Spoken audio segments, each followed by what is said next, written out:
Hello po sa inyo, Sir Bob, at sa lahat ng mga nakikinig. Tawagin niyo na lang akong Grace. Siguro ay ilan sa inyo ay nakapag-alaga na ng mga lolo at lola nila. Ganon din ako dati noong teenager. Ang kaso ay medyo mainitin ang ulo ko noon at aminado akong hirap talaga akong mag-alaga sa lola ko kasi nagkaroon na rin siya ng Alzheimer's disease. Kaya minsan kung saan-saan na siya napupunta. Umabot na nga ako sa punto dati na nasisigawan ko na siya dahil sa inis. Pero nagsisi din ako sa naging pagtrato ko sa kanya nung tumanda na ako. Nung ako pa yung nag-aalaga sa kanya, lagi siya nagkukwento tungkol sa mga sundalong Hapon nung panahon ng giyera. Naabutan pa niya kasi yon. Mga nasa 13 years old pa lang yata siya nun. Paulit-ulit lang din yung kwento niya. Kahit hindi ko na gustong marinig, ay uulit-ulitin pa rin niya. Sabi nito, mga salbahero ang mga Hapon at walang awa, walang puso. Ang dami niyang kwento tungkol sa mga sinaktan, pinatay o pinahirapan nila. Minsan nga, pairamdam ko, parang kahapon lang nangyari sa kanya ang lahat. Parang sobrang linaw pa rin sa alaala niya. Pero para sa akin, parang lumang kwento na lang sa libro. Hindi ko naman talaga siya pinapansin noon. Siyempre kasi yung henerasyon ko ay malayo ang agwat sa kanya. Sa isip ko noon, wala naman ng mga galit sa Hapon. Kumbaga minsan, astig pa nga yung mga ipinapakita nila. Kaya para sa akin dati, isa lang din siyang matandang mahilig magkwento. Tiniis ko na lang kumbaga. Hanggang sa Maynila na ako pinagkolehiyo, kaya ibang kamag-anak na yung nagbantay sa kanya. Ilang taon din akong nawala sa Marinduque. Nung bumalik ako, wala na si Lola. Hindi ko na siya naabutan. Hindi ko man lang din siya napuntahan kahit sa huling sandali niya. Pero umuwi ako doon para makiselebrate ng first death anniversary niya. Doon nagsimula ang lahat. Doon ako tumuloy sa bahay ni Lola. Andoon rin yung ibang mga kamag-anak namin, pero ako kasi may sarili akong kwarto doon na katabi lang ng kay Lola. Nagsimula yung unang pagpaparamdam nang napansin kong tuwing gabi may naririnig akong mga bulong. Minsan mahina lang, minsan parang hangin na dumaan sa tenga ko. Akala ko nga nung una, pagod lang ako o kaya mga ingay lang yon ng ibon sa labas na nagtutunog tao sa pandinig ko. Hanggang sa naging pamilyar at malinaw yung sinasabi sa mga bulong. Eksaktong gabi pagkatapos ng death anniversary ni Lola, naatulog agad ako sa pagod. Naalimpungatan na lang ako bigla nang parang may kung anong bumulong sa tenga ko. Malabo. Hanggang sa naging malinaw yung sinasabi ng bulong. Andiyan na sila. Napabalikwas ako sa kama. Lumingon ako sa paligid pero walang ibang tao. Narinig kong may gumalaw na parang nagtatago. Kaya kinabahan ako na baka pinasok kami ng magnanakaw. Kinuha ko yung lampshade, saka dahan-dahan naglakad para hanapin kung sino yung nakapasok. Nung malapit na ako sa cabinet, biglang may mabilis na nagsalita direkta sa tenga ko. Kinilabutan ako ng malala nang mabusesan kong si Lola yung nagsalita. Ang sabi niya, "Takbo! Tago!" Nanigas ako sa takot. Hindi ko rin magawang gumalaw. Hindi ko magawang sumigaw nun. Ramdam ko lang yung takot sa buong katawan ko. Sa tagal ng panahon na hindi ko narinig yung boses ni Lola, hindi ko akalain na talagang kikilabutan ako ng ganon. Pero hindi pa man ako nakaka-recover sa narinig ko. May narinig na naman akong malakas na mga yabag sa labas ng kwarto. Yung yabag, mabibigat at mabagal. Yung para bang may nagmamarcha. Nagmamadali yung lakad, kaya mas lalo akong natakot. Yung tunog ng yabag parang sa sundalo, parang may suot na bota. Doon na ako nagtatatakbo at nagsisisigaw pababa. Hinanap ko agad yung iba naming kapamilya at mabuti na lang meron pang nagkakape sa kusina. Umiyak ako sa tita ko. Hindi ko alam kung paano niya nahulaan. Pero tinanong niya ako agad kung nagparamdam din daw ba sa akin si Lola. Hindi pa ako nakakasagot narinig ko na naman yung boses ni Lola na parang naatapat lang sa bunganga niya yung tenga ko. Sabi niya, "Mamatay na sana lahat ng mga Hapon. Mga walang puso." Nag-iiyak ulit ako at sumigaw. Nagsibabaan na yung ibang kamag-anak namin para patahanin ako, pero hindi ako matahan. Hindi naman sila nagalit at ipinaliwanag lang na baka kaya nagpakita si Lola sa akin kasi paborito niya akong apo. Doon naman ako nakonsensya. Akala siguro nila nagpakita lang ng simple sa akin si Lola. Hindi nila alam parang kahit kaluluwa niya talagang hindi pa rin makalimot sa mga Hapon. Sobra akong naawa bigla kay Lola nun. Hindi ko alam kung ano ba yung pinagdaanan niya nung kapanahunan niya. Pero sigurado akong mabigat yun ng sobra, kaya daladala niya hanggang sa huling hininga at hantungan niya. Nirequest ko sa mga kamag-anak namin na magpadasal pa para kay Lola. Baka sakaling matahimik na siya. Dahil sa totoo lang, masakit isipin na mula sa ilang taon ng buhay niya bago siya mawala, hanggang sa isa na lang siyang kaluluwa, nagdadalamhati at puno pa rin siya ng takot. May paminsan-minsan pa rin pagpaparamdam si Lola nung nasa Marinduque ako. Hanggang sa matapos ang padasal, hanggang sa mailibing siya. Nang muli akong bumalik doon makalipas ang ilang taon, tahimik na ang bahay. Hindi na nagpaparamdam si Lola. Ito lang po ang creepy experience ko sa kaluluwa ni Lola. Palagi po ako nakikinig at nag-aabang ng mga kwento nyo sa channel. Tuloy-tuloy lang po. Maraming salamat at sana ma-feature nyo tong kwento ko sa inyong channel.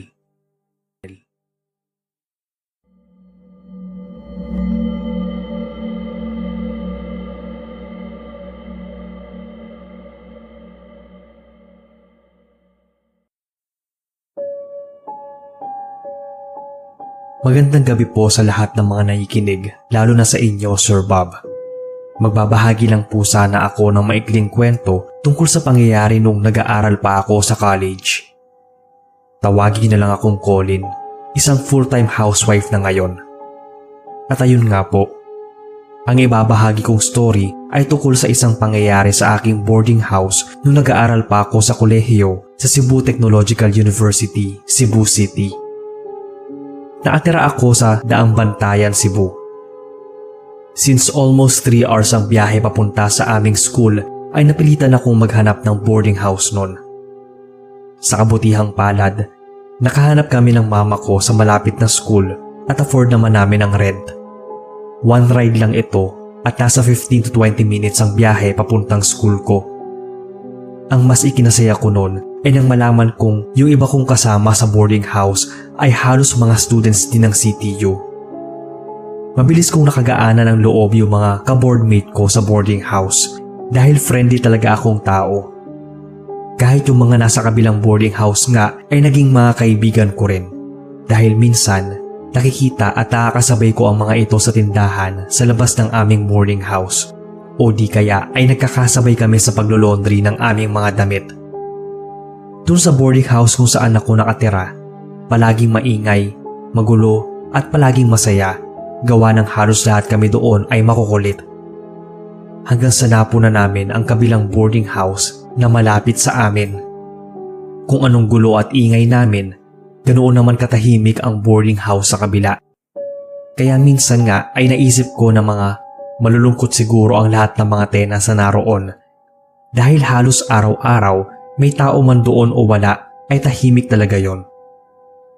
Isang araw, nang makauwi na kami ng mga boardmates ko, napagpasyahan naming tumambay sa gilid ng kalsada at magkwentuhan. Pampalipas ng oras at pampawala ng pagod sa buong araw sa school. Halos lahat na yata ng topic na pwede naming mapag-usapan ay napag-usapan na naming magkakaibigan.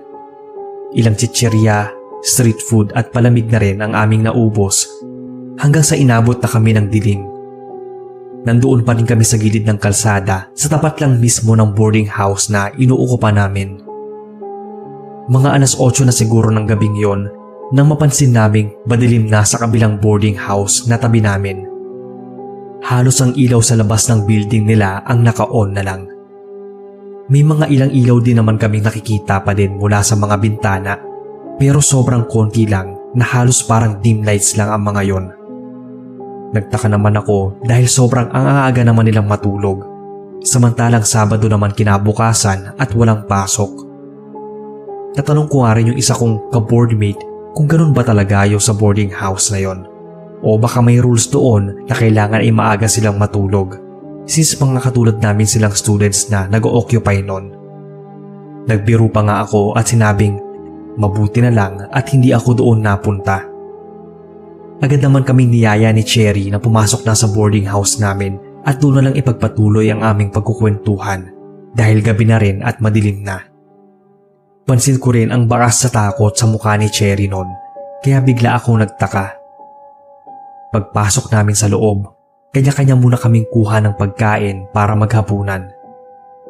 Habang kumakain, nagsimula nang magkwento si Cherry ng dahilan kung bakit maagang natutulog ang mga tenants sa kabilang boarding house. Ayon sa kanya, doon siya dating unang nag-board noon, pero nagpa siyang lumipat dito sa kasulukuyan naming boarding house dahil sa takot. Tuwing gabi daw siyang nakakakita ng anino na nakamasid sa kanila doon. Isang napakaitim na anino na nakatayo sa balkonahe ng boarding house sa kabila. Seryoso nung nagkukwento si Cherry at bakas din sa kanya yung takot ng mga oras na yon. Lahat naman kami ay tahimik lang na nakikinig sa kanya. At dahil balot na ng matinding katahimikan yung paligid, bigla ako nagsalita ng joke lang naman yon at tumawa para kahit papaano gumaan yung paligid. Pero seryoso pa rin nagsalita si Cherry na bukas daw ang kanyang third eye. Kaya alam niya at sigurado siya nung doon pa siya sa kabila nagbo-board. Pagkatapos ng pag-uusap naming yon, ay kanya-kanya na rin kami nag-asikaso at naghandang matulog dahil mag-aalas 10 na rin ang gabi. Habang nagpapaantok ay hindi mawala sa isip ko yung kwento ni Cherry tungkol sa boarding house sa kabila. Naisipan ko namang i-text ang isa sa naging kaibigan ko doon para tanungin kung bakit maaga silang natutulog. Naghintay pa ako ng ilang minuto, baka sakaling mag-reply siya. Pero wala akong natanggap, kaya nag-decide na lang akong matulog din at magpahinga na. Kinabukasan, nagpunta ako sa laundry shop para magpalaba ng maruruming damit kasama yung mga punda, kumot at bedsheet. Sakto namang andoon yung kaibigan ko na tinext ko nung nagdaang gabi. Matapos kong ibigay yung mga ipapalaundry ko sa isang staff, ay agad akong lumapit sa kaibigan ko at tinanong kung natanggap ba niya yung text ko. Natanggap naman daw niya, pero kinabukasan na lang siya nagbasa dahil tulog na siya nung nag-text ako. Sa kagustuhan kong mapatunayan kung totoo ba yung sinabi ni Cherry sa amin, tinanong ko siya kung pwede ba akong matulog doon sa kanya sa gabi dahil Sabado naman at walang pasok kinabukasan.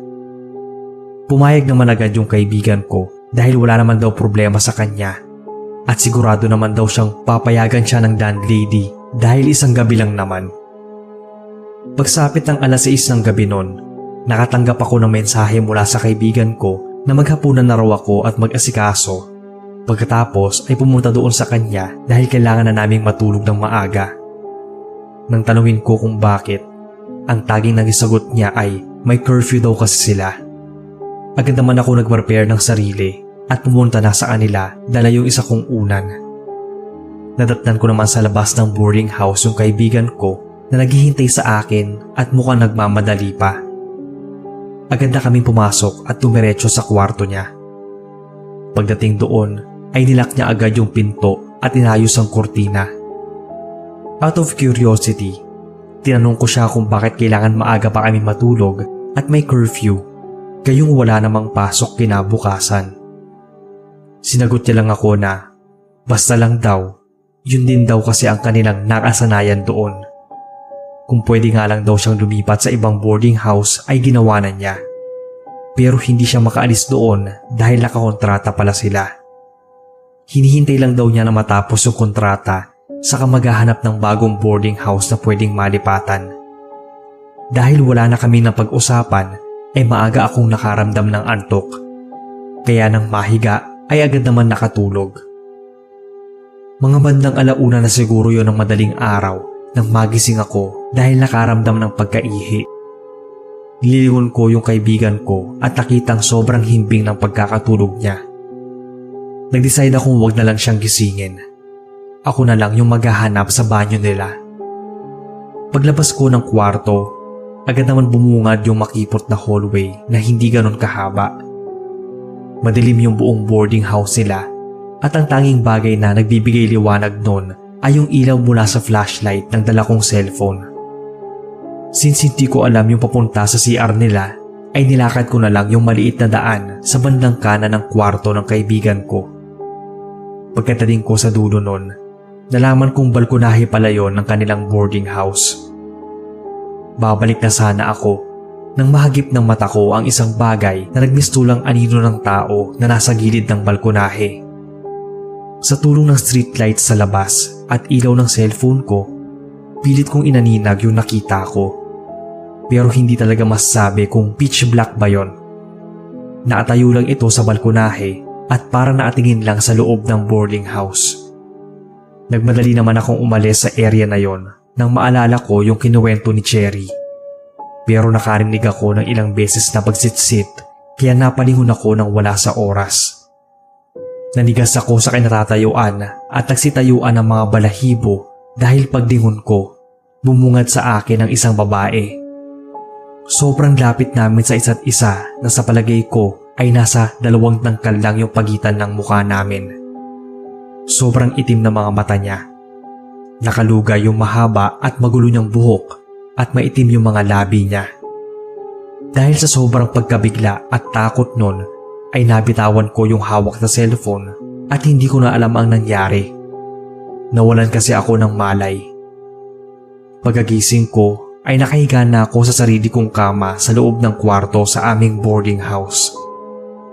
Agad naman lumapit sa akin si Cherry at sinabing hinatid daw ako ng landlady at isang boarder niyang lalaki dun sa aming boarding house ng umaga ding yon dahil nakita daw nila ako nakahiga sa sahig ng kanilang hallway.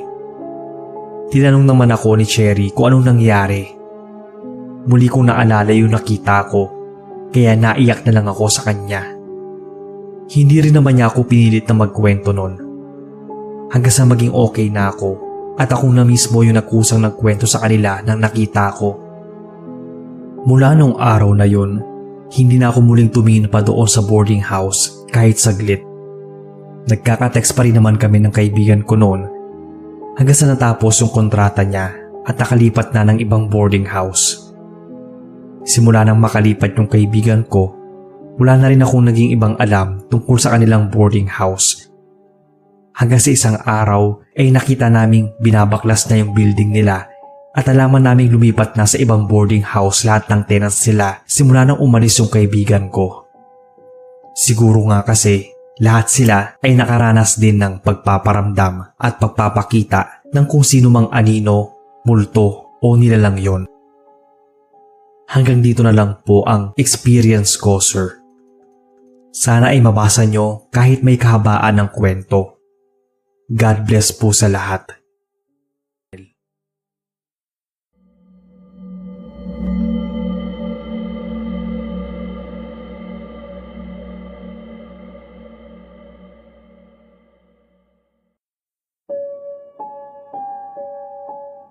Magandang araw sa lahat.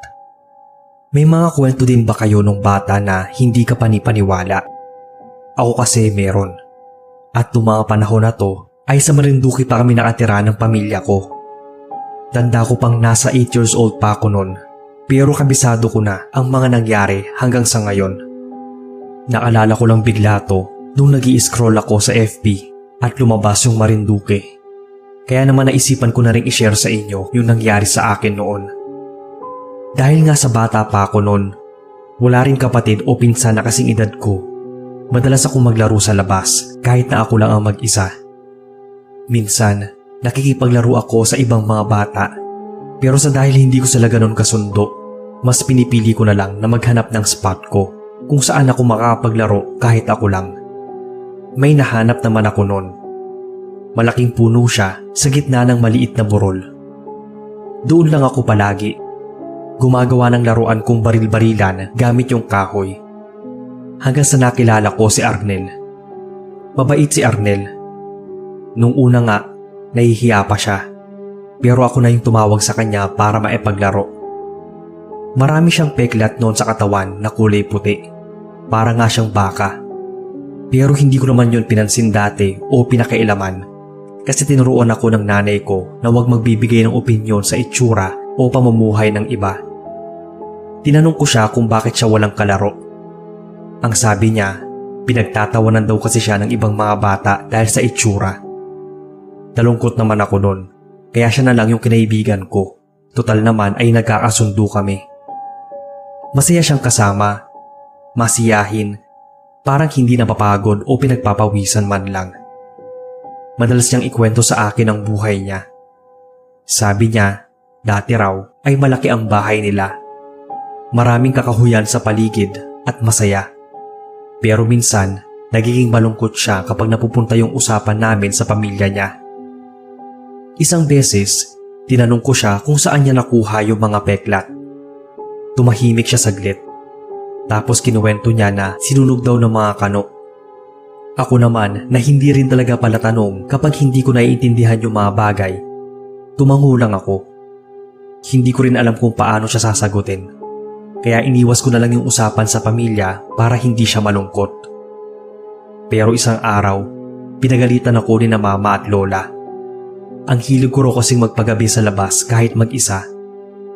Ang sabi ko, hindi naman ako mag-isa kasi lagi kong kasama si Arnel.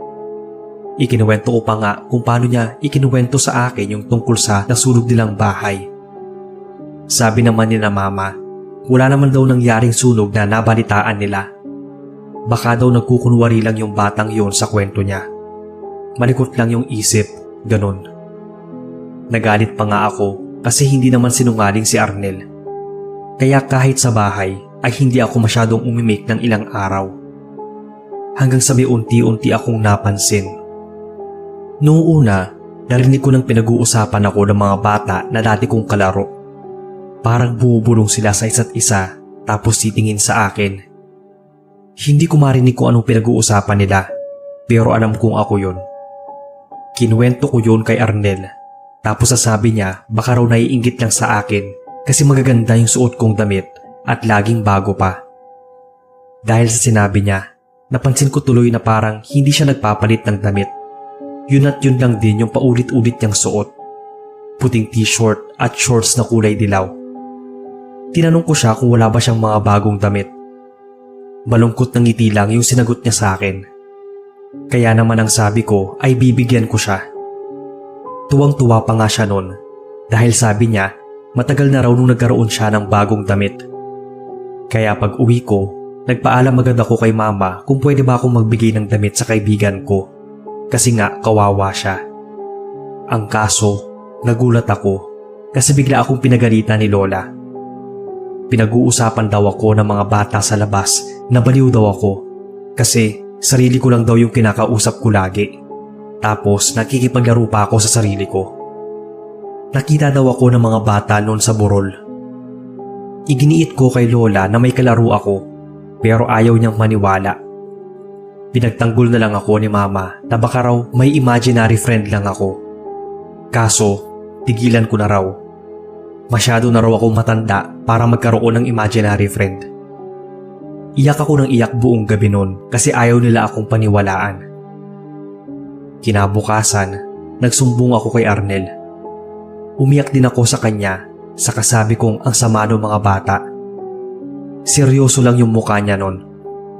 Yun na rin yung huling beses na nakita ko siya. Pagkatapos kong magsumbong sa kanya, ewan ko kung nagkataon lang, pero sunod-sunod na kamalasan yung nangyari sa mga batang nangaasar sa akin. Merong nalaglag sa hagdan, merong napaso sa sabaw na kumukulo. Meron din bigla na lang binulutong ng malala. Talagang halos lahat sila ay kinarma. Sinugod kami sa bahay ng ibang nanay kasi baka raw may sa demonyo ako o pinakulam ko daw sa kaibigan kong demonyo yung mga anak nila. Natakot ako ng sobra sa pinagsasabi ng kapitbahay dahil nga ang bata ko pa noon. Ilang araw akong hindi lumabas ng kwarto. Galit naman yung pamilya ko sa mga nangaharas sa akin. Kaya naisipan ni Mama na lumipat na lang kami sa Pasig para doon manirahan. Nalungkot ako pero wala rin naman akong nagawa.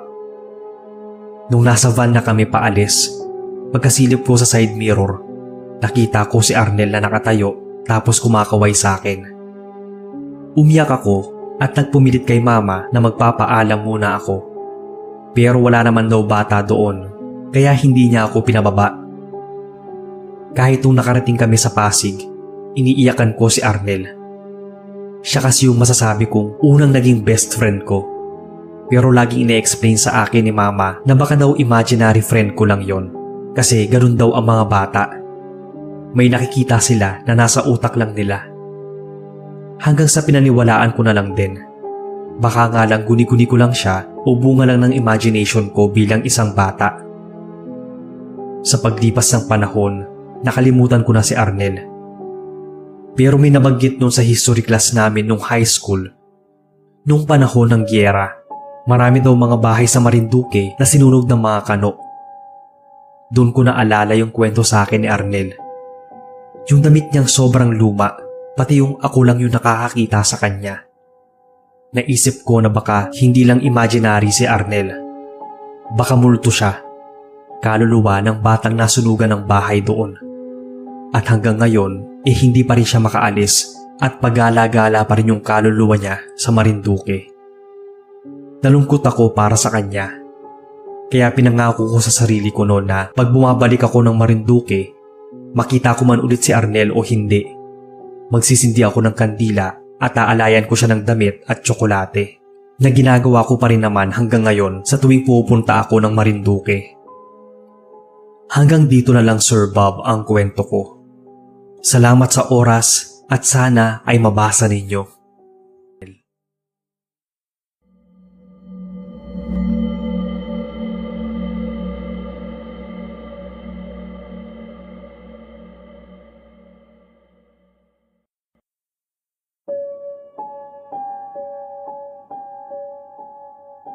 Magandang araw Sir Bob at sa lahat ng mga nakikinig. Ako po si Cedric, 24 years old, na atira sa Negros Occidental. Gusto ko lang pong ibahagi sa channel nyo ang karanasang hindi malilimutan ng ate ko nung mga panahong nagtatrabaho siya sa Cebu bilang isang call center agent taong 2014. Tawagin na lang natin siyang Ate Rain. Nang matapos siya ng kolehiyo, agad siya naghanap ng trabaho. Natanggap naman siya sa isang call center company, ngunit ito ay nakabase sa Cebu. Kahit malayo ay tinanggap pa rin ng ate ko ang opportunity na yon. At dahil nga mula kami sa Negros at walang kakilala o kapamilya na naatira sa Cebu, ay nag-decide si Ate Rain na maghanap na lang ng apartment o boarding house na kanyang matutuluyan. Sinamahan pa siya noon ni Mama na maghanap ng boarding house at sa kabutihang palad, agad naman silang nakakita ng malapit sa mismong pagtatrabahuhan ni ate. Maayos naman daw ang nakita nilang boarding house sa Cebu. Malinis, tahimik, kahit nasa paligid lang ng kalsada. Malapit sa pamilihan at mura pa ang renta. Isang buong bahay daw yon na up and down, common ang kusina at lutuan, pati ang banyo at paliguan. Safe din daw yon dahil merong nakapalibot na bakod o gated din. Sobrang bait din daw ng kanilang landlady at mababait ang kanyang mga kasama. Kaya hindi raw masyadong nahirapan si ate na mag-adjust at higit sa lahat ay walking distance lang ito mula sa office na pinapasukan niya. Napakalaki daw talaga ng boarding house na yon. Bali, 15 silang tenants na nandoon at pang 15th nga si ate. Dahil occupied na ang mga kwarto, ay sa huling kwarto sa taas ang ibinigay sa kanya. Sa simula naman ay okay ang lahat. Laking pasalamat nga si Ate Rain dahil kahit marami sila sa boarding house na yon at malapit pa sa daanan ay nakakapagpahinga pa rin siya ng maayos dahil nga tahimik ang buong lugar. Halos lahat din ng tenants doon ay nagtatrabaho din sa kumpanya na kanyang pinapasukan kaya mabilis niyang nakaklose ang mga boardmates niya nun. Isang araw, nakapagkwento ang kanyang boardmate na tawagin nating Donna. Matagal na raw itong nagbo-board doon. Halos 1 taon na. Nasabi nito kay ate na meron daw silang isa pang kasama sa kanilang boarding house. Akala nga ni ate noon ay binibiro lang siya ni Donna dahil may pagka-joker daw ito. Ngunit nang tingnan daw niya ang muka ay napakaseryoso daw. Kaya hinayaan daw ni Ate Rain si Donna na magpatuloy sa kwento nito. Nabanggit nito na maliban sa kanilang mga tenants ay may isa pa silang kasama doon, ngunit hindi nakikita ng iba. Tinawag pa nga raw ito ni Donna na 16th roommate. Habang patuloy raw sa pagkukwento si Donna ay unti-unti nang binabalot ng kaba si Ate Rain, pero patuloy pa rin siya sa pakikinig. Dagdag pa ni Donna, babae daw ang kanilang 16th roommate at doon ito tumutuloy sa kwarto sa taas, katabi mismo ng room ni ate. Dahil doon ay agad natakot ang ate ko, ngunit ayaw daw niya ito ipahalata kay Donna. Hindi naman daw ito nananakit o nagdudulot ng kung anumang gulo doon sa boarding house. Pero pinayuhan pa rin daw si ate na magmatsyag at magdasal na lang palagi para hindi guluhin ng kanilang hindi nakikitang roommate. Sinunod naman daw yon ni ate. Isang araw, rest day niya, kaya buong araw daw siyang natulog sa kanyang kwarto para makabawi ng pahinga. Nang magising daw noon si ate ay alas 8 na ng gabi. Tahimik na rin daw ang kanilang boarding house. Marahil ay nasa duty pa rin yung ibang mga kasama niya. Naisipan ni ate na maligo para maapagsimulang magligpit ng kanyang kwarto. Pagkatapos niyang maligo, nakita pa raw niya si Donna na nasa kusina, kaya kinausap na lang daw niya ito saglit at nalaman na rest day din daw nito. Pagkatapos ay umakyat na siya ng kwarto at nagsimulang magligpit. Inilak daw ni ate ang pinto ng kanyang kwarto at nagpatugtog ng music sa kanyang cellphone habang inaayos yung mga agamitan niya. Habang inaayos ang pagkakasalansan ng mga naatuping damit, ay nagtaka siya kung bakit nasa sahig yung kanyang hair blower. Tanda raw niyang inilagay niya yon sa isang drawer pagkatapos niyang patuyuin ang buhok. Pero hindi na lang daw niya ginawang big deal yon at agad na binalik ang hair dryer sa loob ng drawer. Patuloy lang siya sa pag-aayos ng mga gamit at mga bag nang marinig niya ang pag-click ng pinto ng kwarto. Sa isiping si Donna yon ay agad daw niyang sinabihan na naglalak daw talaga siya ng kwarto. Matapos yon ay binuksan niya ang pinto para sana papasukin si Donna. Ngunit pagtingin niya ay wala namang tao sa labas. Doon na raw naalala ni ate yung kwento ni Donna sa kanya kaya nakaramdam siya ng kaunting kaba. Pero pilit niyang binaliwala yon. Nagpatugtog si ate ng mga worship songs para mawala yung kaba na unti-unting namumuo sa kanya. Muli daw niyang sinara ang pinto at nilak yun. Nagulat na lang daw siya. Nang paglingon niya ay wala na sa ayos yung mga unan sa kanyang kama. Mas lalo raw kinabahan si ate Rain dahil paulit-ulit na pumapasok sa isip niya yung kwento ni Donna sa kanya. Mas sinakasan pa niya yung volume ng cellphone at saglit na nagdasal ng taimtim. Muli daw inayos ni ate yung kama. Pero muli na naman niyang nakita yung hair blower niya na nasa sahig. Noong mga oras na yon, halos hindi na niya alam ang mararamdaman dahil natatakot umano siya na may halong inis dahil yung mga gamit na inaayos at nililigpit niya ay paulit-ulit na kinakalat ng kung sino o anuman yung nasa loob ng kwarto niya. Hanggang sa di nagtagal, nag-decide si Ate Ray na muling matulog at hayaan na lang yung sinasabing 16th roommate sa loob ng kwarto niya. Mahimbing naman daw na naatulog si ate nun.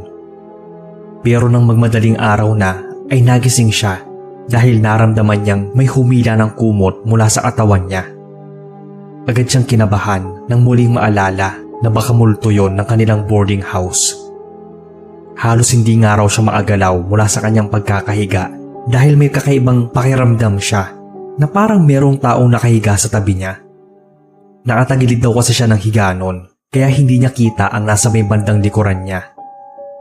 Nang mga oras na yon ay dinig na dinig niya ang malakas na kabog ng kanyang dibdib dahil sa kaba.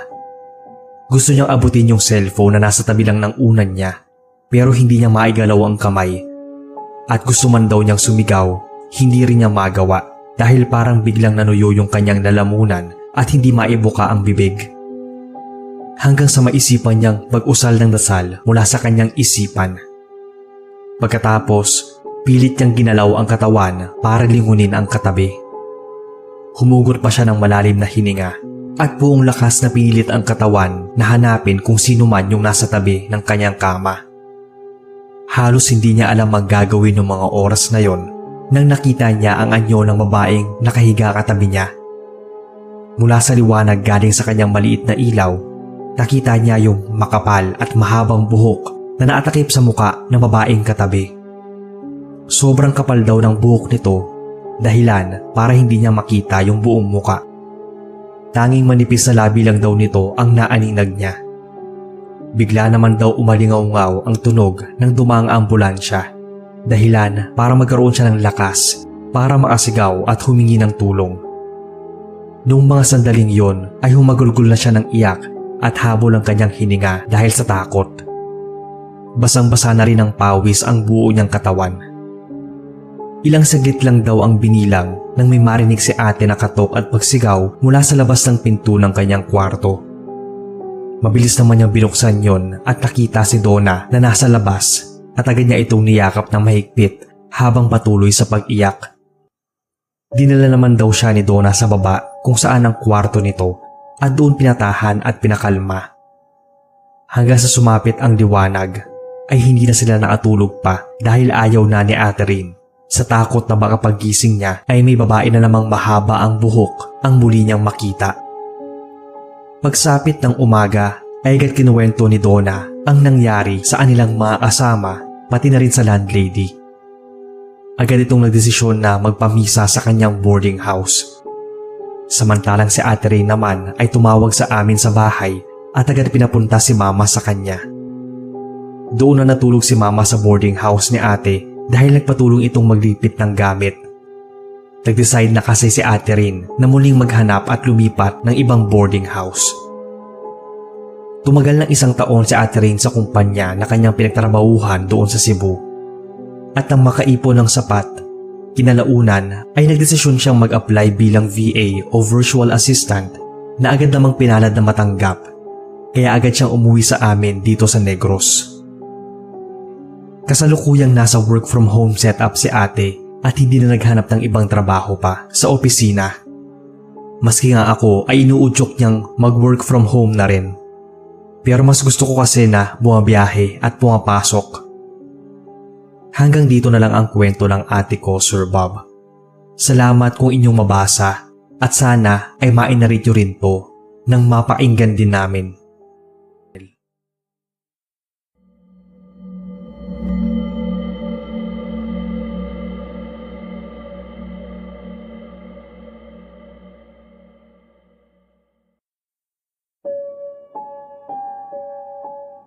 Magandang araw po sa inyo.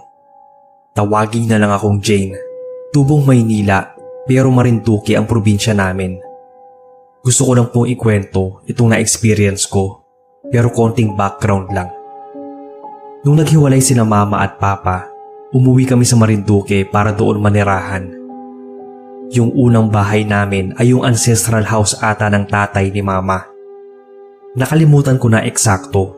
Pero lumang bahay talaga siya.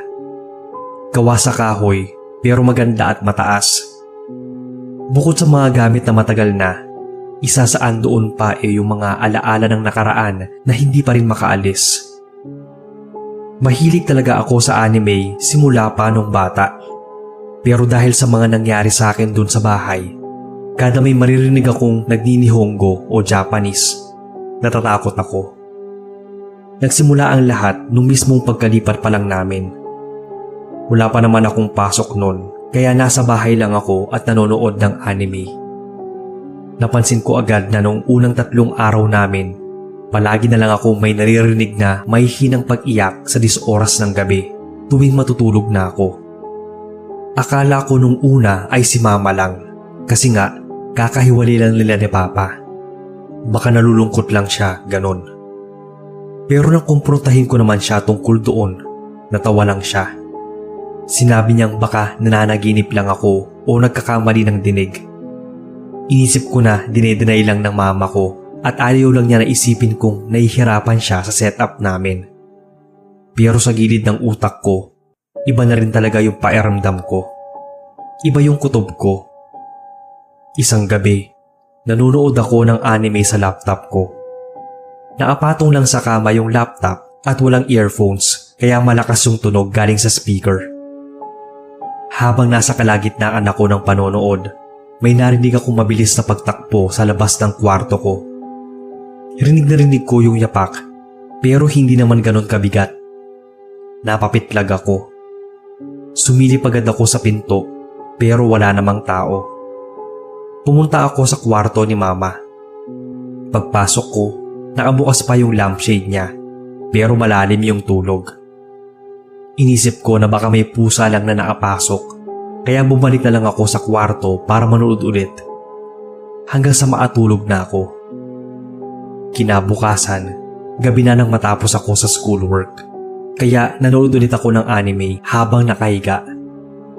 Hindi ko na malayan na nakatulog na pala ako. Bandang madaling araw, nagising ako. Bigla kasi akong may narinig na umiiyak. Mas malakas na ngayon. Parang mas malapit. Dahan-dahan akong bumangon at lumabas sa madilim na hallway ng bahay. At doon, sa dulo ng pasilyo, may nakita akong babae. Nakayuko siya, mahaba ang buhok, nanginginig habang umiiyak. Nanigas ako sa kinatatayuan. Hindi ko maigalaw yung katawan ko nun. Ang tanging nagawa ko lang ay bumuka ang bibig ko para sumigaw. Sa sobrang takot siguro, parang kusa na lang akong napasigaw ng malakas. Unti-unting nawala yung babaeng umiiyak kaya mas lalong lumakas yung sigaw ko sa takot. Biglang bumukas yung pinto ni Mama at dali-dali siyang lumapit sa akin nang makita niyang nanginginig ako sa takot. Niyakap niya ako at tinanong kung anong nangyari. Halos hindi ko na maipaliwanag ng maayos kasi nanginginig yung boses ko. Pero sinubukan kong ikwento yung nakita ko. Akala ko nga ay papagalitan ako ni Mama kasi baka hindi niya ako paniwalaan. Pero niyakap niya lang ako ng mahigpit saka nagsorry sa akin.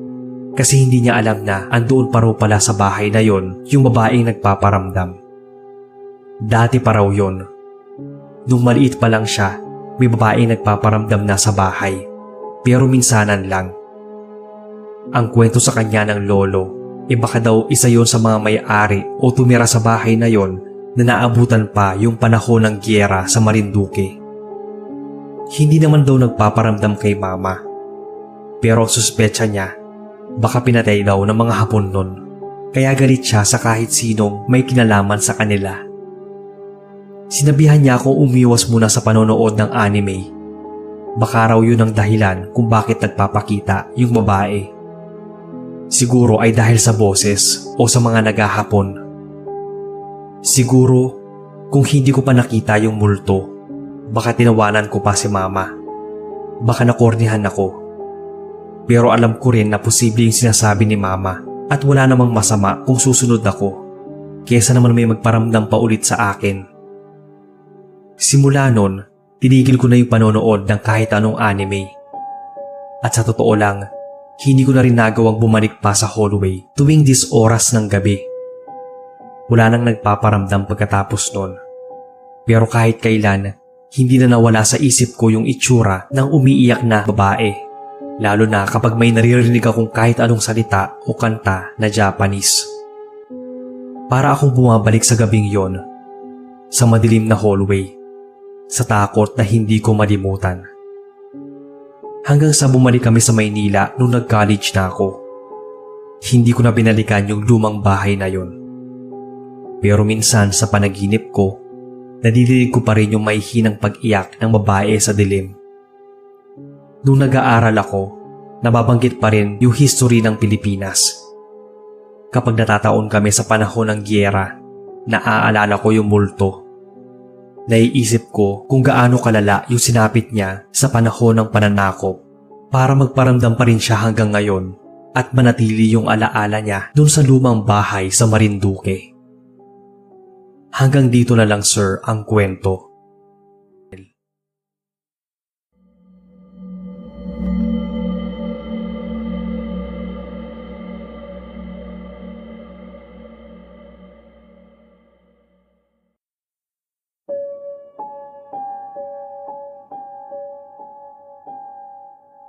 Magandang araw sa lahat. Tawagin na lang ako sa pangalang Ernie. I-share ko lang itong kwento ko nung nag-aaral pa ako at tumutuloy sa isang boarding house sa Cebu na hindi ko na lang babanggitin kung saan exactly. Maganda naman yung boarding house ko noon na tinutuluyan. Kaya laking pagtataka ko dahil wala gaanong pumupunta doon para mag-board. Gayong alam ko naman na marami naghahanap na kapwa ko estudyante ng boarding house na matutuluyan. Mga 2 buwan na rin ako namamalagi doon nang dumating ang boardmate ko na si Glenn, na di kalaunan ay naging matalik kong kaibigan. Dahil malalaki naman ang mga kwarto sa boarding house na yon, dahil pinasadya umano ng may-ari na good for 2 lahat ng room, ay napagpasyahan naming magkasama na lang sa iisang kwarto dahil double deck naman ang kama doon. Noong mga panahon na yon ay pareho kami ni Glenn na mahilig magpuyat. Hindi naman kami lumalabas at kumagala, pero andoon lang kami sa aming room. Inaaliw ang mga sarili namin at inuubos ang oras sa pagkukwentuhan ng kung ano-anong bagay. Isang gabi, habang nagkukwentuhan kami, ay parehas kaming may narinig na may hinang kaluskos. Pero hindi namin yon pinansin. Hanggang sa unti-unti itong lumalakas na para bang papalapit sa amin. Sa isiping maaaring guni-guni lang namin yon, napagdesisyonan naming lumapit sa pinto para makinig ng mabuti. Tahimik lang kami nakikinig sa pinto. Hanggang sa napagtanto kong tunog ng kadena na para bang hinihila yung nadidinig namin. Patuloy pa rin kami sa pakikinig noon nang mapagtantong nasa harap na ito ng aming pinto at biglang tumigil. Nakaramdam ako ng takot at bakas din sa mukha ni Glenn ang takot nun. Parehas kaming hindi gumagalaw sa aming pwesto at tahimik lang na nakikinig sa labas. Ilang minuto din kaming nanatili sa pinto ng aming kwarto hanggang sa narinig namin yung papalayong tunog ng kadenang hinihila. Pareho kaming natahimik at bumalik sa higaan. Hindi ako gaanong nakatulog ng gabing yon. Nang sumunod na gabi, napagdesisyonan kong tapusin ang project ko para maipasa na kinaumagahan. Sinamahan naman ako ni Glenn sa pagpupuyat para daw makaisip ako at hindi antukin habang gumagawa. Tahimik na noon sa buong boarding house at parang mga boses lang namin ni Glenn na nag-uusap ang nadidinig. Patuloy lang kami sa kanya-kanya naming ginagawa. Nang muli na naman naming marinig yung tunog ng kadena na parang hinihila mula sa labas. Habang patagal ng patagal ay mas lalo itong lumalakas. Tanda ng unti-unti nitong paglapit sa aming kinaroroonan. Tumigil naman kami ni Glenn sa aming ginagawa at nakinig ng maigi. Nang marinig na lumampas na yon sa aming kwarto, ay niyaya ko siyang lumabas para tingnan kung ano ba talaga yon. Takot at nagdadalawang isip man ay sumang-ayon pa rin si Glenn at sumama sa akin. Parehas naming dala yung cellphone para gawing ilaw ang flashlight. Nakita ko ring dala ni Glenn yung rosary niya na naasabit pa sa kamay niya. Paglabas namin ng pinto, sabay kaming napatulala at napuno ng takot nang makita ang 2 paa na may suot na sira at butas-butas sa sapatos. Natatalian yon ng malaking kadena. Hindi ko maipaliwanag yung naramdaman ko noong oras na yon, lalo pat walang katawan ang mga paa na yon na aming nakita. Putol na paa yon na abot siguro hanggang tuhod. Wala din kami nakitang dugo mula sa pares ng mga binting yon. Ilang beses ko pang pinagtatampal ang sarili kong pisngi para masigurado kung totoo ba yung nakikita ko at hindi pa naginip lang. Ilang beses ko rin naramdaman yung sakit, yung lakas ng pagkaasampal ko sa sarili. Tinanong ko pa kay Glenn kung nakikita rin ba niya yung nakikita ko. Oo raw. Matagal na nanatili sa pwesto niya ang pares ng mga paang yon, bago nagpatuloy sa paglalakad na hindi ko alam kung saan papunta. Bigla kasi akong hinila ni Glenn papasok ng aming kwarto. Nang maisara at mailak yung pinto, doon ko lang nakita na parehas pala kami nanginginig sa takot. Walang biro, Boss Bob. Yun talaga yung nakita namin nung gabing yon. Hindi ko masasabing na malikmata lang dahil gising na gising yung diwa ko. Napabagsak pa nga ako ng upo sa kama at pilit iniisip ang nangyari dahil hindi ko maipaliwanag yon. Kakaibang takot yung naramdaman ko noong mga oras dahil sa nakita. Hanggang sa parehas na lang kaming matulala ni Glenn sa kawalan. Hindi namin namalayan na sumapit na pala ang umaga. Nagtanong-tanong ako sa mga taong naroon. Nalaman ko na dati raw palang kulungan ang lugar at maraming namatay na preso doon dahil sa sunog. Mga ilang dekada na raw ang nakalipas. Hindi pa kami pinapanganak noon. Hindi ko na inalam pa ang ibang detalye at nagpa siyang maghanap ng ibang mauupahan. Matapos ay agad na lumipat. Ganoon din ang ginawa ni Glenn. Dahilan para hindi na kami magkasama sa iisang boarding house. Kalaunan ay nawala na rin kami ng komunikasyon. Mga 15 years ago na rin siguro nang mangyari to. Sa ngayon ay wala na akong naging balita pa sa boarding house na yun sa Cebu, pati na rin kay Glenn. Pero isa yon sa pinaka hindi ko makakalimutang nangyari sa buhay ko. Ito lang muna ang kwento ko, Boss Bob. Sana ay mabasa ninyo. Salamat kung oo. Kayo na rin ang humusga kung kapanipaniwala ba yung kwento ko. Pero para sa akin, totoo ang kababalaghang na experience ko.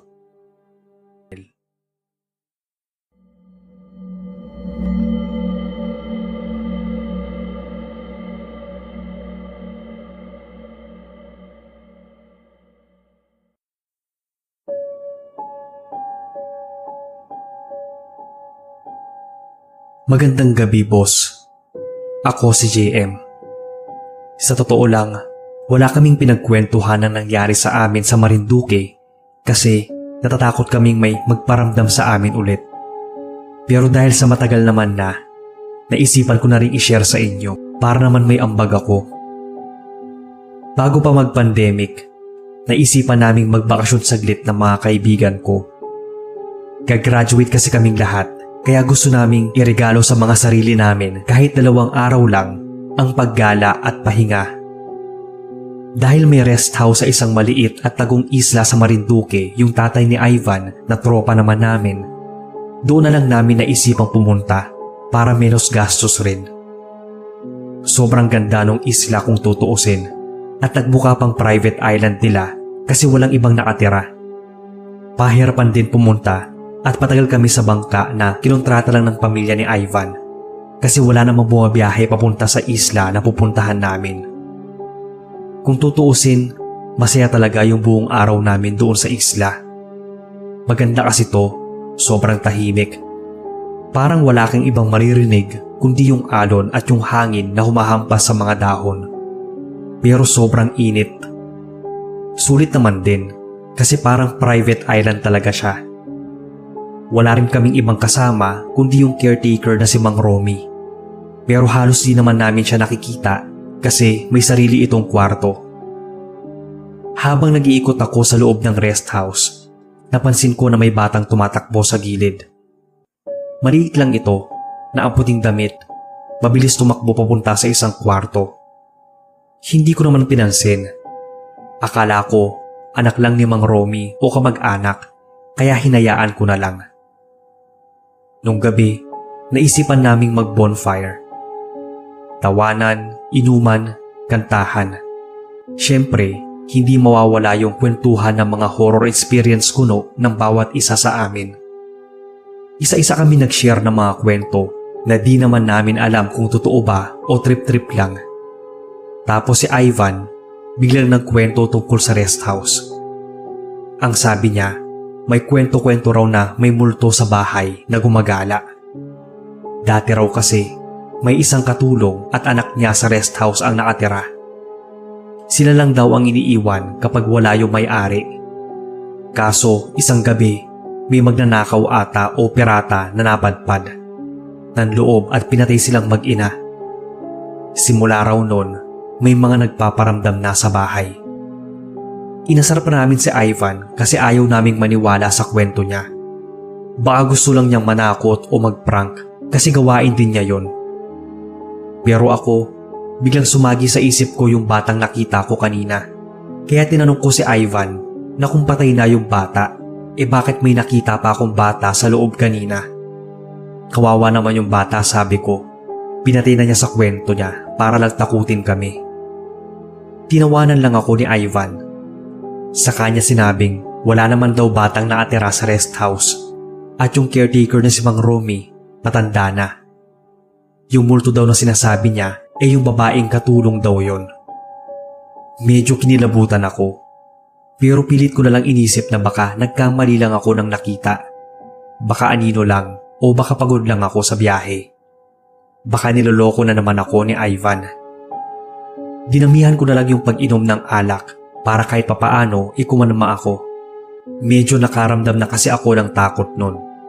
Tapos para na akong tuliro na lingon sa paligid kahit na puro buhangin at puno lang naman yung nakikita ko.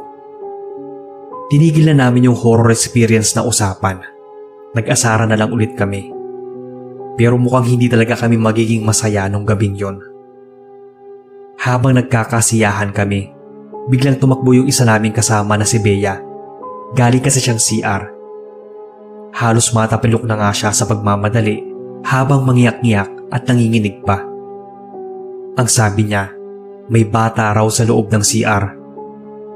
Lumingon ako sa paligid. Nagbabaka sakali na may makitang bata. Pero wala talaga. Doon na nagsimulang magalit yung isa naming tropa kay Ivan. Kasi akala namin, tinatakot lang niya kami. Sabi pa nga tigilan na niya. Baka may madisgrasya pa sa takot. May mga babae pa naman kaming kasama. Pero talagang sinasabi niya na hindi naman siya nanakot. Kahit siya nga, namumutla na dahil wala siyang alam na may bata sa rest house nila. Kung gusto nga raw namin pagkakita namin kay Mang Romy, kami mismo ang magtanong kung may kasama ba siyang bata para naman makampante kami. Nagkatinginan kaming lahat. Alam kong pare-pareho na kaming kinakabahan. Kahit ako, naramdaman ko yung bigat ng hangin. Feeling ko, may nakamasid sa amin. Hindi rin naman namin alam kung tatakbo kami o didedmahin lang kasi wala naman kaming mapupuntahan. Wala nang bangka. Bukas pa ng hapon kami susunduin. Nagdesisyon na lang kami pumasok sa rest house. Wala na rin kami sa mood, tapos si Bea di pa rin tumigil sa kakaiyak. Sinamahan kami ni Ivan sa kwarto ni Mang Romy na halatang naistorbo pa namin sa tulog nang pagbuksan niya kami ng pinto. Kinausap siya ni Ivan para tanungin kung may bata ba siyang kasama. Nagulat naman si Mang Romy saka sinabing wala raw. Siya lang daw ang mag-isa sa rest house. Nagtanong pa siya sa akin kung bakit namin natanong, pero nagpaalam na lang kami na magpapahinga na. Sabi ni Ivan, baka may mga tama na rin kami ng alak. Mag-impake na lang daw kami para paalis bukas. Dahil sa natamaan na rin ako ng alak, mabilis lang ako nakatulog. Pero hindi pa nagtatagal yung tulog ko. Nagising ako sa pakiramdam na may malamig na kamay na humahawak sa paa ko. Nung nakadilat na ako, naramdaman ko na lang ang paninigas. Hindi ko agad naigalaw yung katawan ko. Tapos parang may bumabara pa sa lalamunan ko. Dahan-dahan kong ginala yung mga mata at doon ko siya nakita. May kadiliman pero malinaw kong nakita yung babaeng madungis, duguan at nakayuko sa paanan ng kama ko. Nanginginig yung kamay niya habang naaturo sa akin. Gusto kong sumigaw nun pero parang wala akong boses. Tinapunan ko ng tingin yung mga kasama ko. Nakita ko may umiiyak na parang binabangungot. Parang lahat kami may kanya-kanyang pinagdadaanan sa kwarto. Nang biglang pumasok si Mang Romy sa kwarto namin, nakita ko na nataranta siya ng sobra nang makita kami. Paulit-ulit na kaming tinatanong kung sino sa amin ang may kinuha. Biglang umungol yung isang kasama namin kaya pinuntahan siya ni Mang Romy. Kinapa yung bulsa niya. Doon, may nakuhang maliit na keychain na mukhang luma na. Bigla akong naagalaw at napabangon. Kahit yung mga kasama ko mukha namang naginhawaan. Ang sabi ni Mang Romy, wag daw kaming kukuha ng gamit basta-basta kung ayaw naming may magalit. Matapos yon ay lumabas na siya ng kwarto. Tulala lang kaming lahat. Pinaghalong hangover, takot, at syempre gulat sa nangyari yung naramdaman namin. Hindi ko naman alam kung lakas ng loob o takot ang nagtulak sa akin, pero inaya ko na silang magdasal kaming lahat. Kahit nanginginig, nagdasal kami ng sabay-sabay. Dala siguro ng kakaiyak ng ilan sa amin, pati ng pagod, may ilan sa amin na nakatulog ulit. Paggising namin noon ay hapon na. Walang gustong magsalita. Wala na rin naman yung presensya na mabigat. Nagmadali na kaming mag-impake paalis. Pagdating ng bangka, halos naguunahan pa kami sa pagsakay. Nakauwi naman kami ng ligtas, pero wala ni isa sa amin yung gustong pag-usapan yung nangyari. Yung ilan nga sa mga kaibigan namin, hanggang ngayon, hindi pa rin namin makontak. Simula nun, hindi na kami bumalik sa islang yon sa Marinduque. Palagi ko rin tinatandaan yung bili ni Mang Romy na huwag basta-basta pumulot o kumuha ng bagay pag nasa ibang bahay ka. Kasi hindi mo alam kung sino o ano ang magagalit sa'yo. Ito lang po ang na-experience namin, Boss Bob.